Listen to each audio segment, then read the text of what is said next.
Les amis, bonjour. Lendemain de la victoire des Lions indomptables, réunion préparatoire du match Cameroun contre Angola. Oui, ce sera le 13 prochain. La commission centrale d'organisation du match Cameroun contre Angola prévu le 13 octobre a tenu sa première session mercredi matin au siège de la FECAFOOT, nous apprend la FECAFOOT sur sa page Facebook. Les travaux étaient conduits par Mme Céline Eko, première vice-présidente de la FECAFOOT, qui représentait le patron de l'instance fêtière du football camerounais, en présence des représentants de toutes les administrations concernées.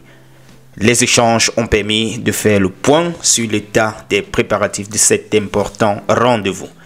Oui, les amis, ça c'est pour la FECAFOOT, la préparation du match Cameroun contre Angola, un match déterminant.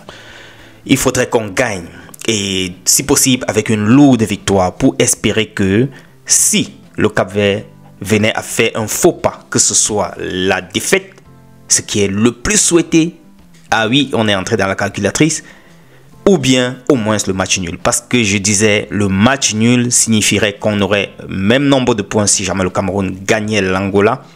Mais maintenant, le vrai match va se jouer au niveau du goal d'avirage. Et nous, on est très bien placés. Je crois qu'on est à 12, si je ne me trompe pas.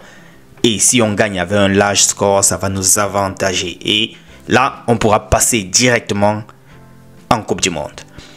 André Onana se dit content du travail du groupe. C'était difficile, ça n'a pas vraiment été facile pour nous pour développer notre jeu, mais nous l'avons fait. On a gagné et maintenant on pense au prochain match. On va donner le meilleur de nous en espérant se qualifier. Je vais vous laisser suivre son interview à la suite, mais avant, prenons Carlos Baleba.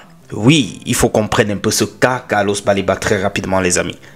Il devient de plus en plus, je dirais pour moi, entre guillemets, faible.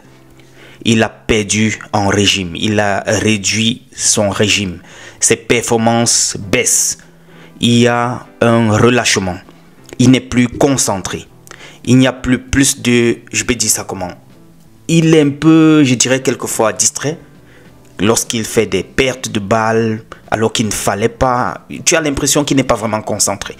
Nous avons vu, même en club dernièrement contre Wolverhampton, il a été remplacé à la mi-temps. Ça veut dire que c'est quelque chose qui se reflète même au niveau du club.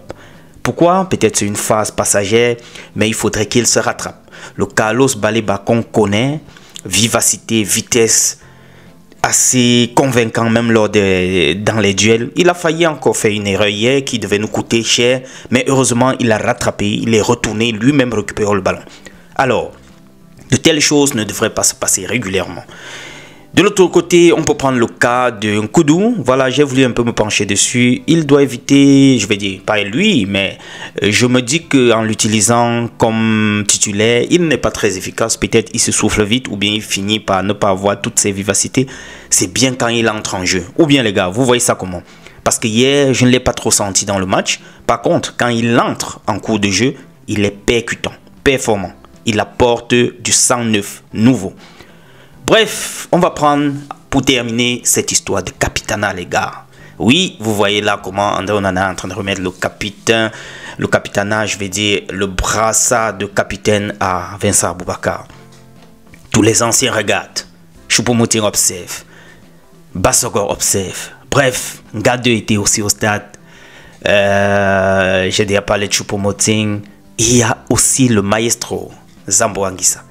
Mais j'ai envie de me demander pourquoi est-ce que tous ces anciens-là n'ont pas eu le brassard et c'est André Onana. Ça, c'est une question qui mérite d'être posée. C'est peut-être, je peux dire, hein, je peux me tromper, mais ça peut être frustrant pour d'autres. Ça peut être frustrant dans le groupe. Je m'arrête d'abord là, on va développer ça dans les prochains jours. Les amis, retrouvons-nous dans le prochain tour. On est ensemble. Ciao. Parce que nous sommes venus ici pour gagner, c'était important pour nous de gagner ce match et c'est ce qui a été fait. Je suis content du travail du groupe. On a joué un match qui était difficile, on a joué contre une équipe qui a joué bloc bas, on a vu sur un terrain synthétique qui était sec. Ça a été pas facile pour nous de dérouler notre jeu, mais nous l'avons fait, nous avons gagné. Et maintenant on pense au prochain match, on pense à l'équipe de l'Angola qui est une très bonne équipe qui va nous mettre, ce qui est celui qui vont nous mettre les choses bien dures. Justement,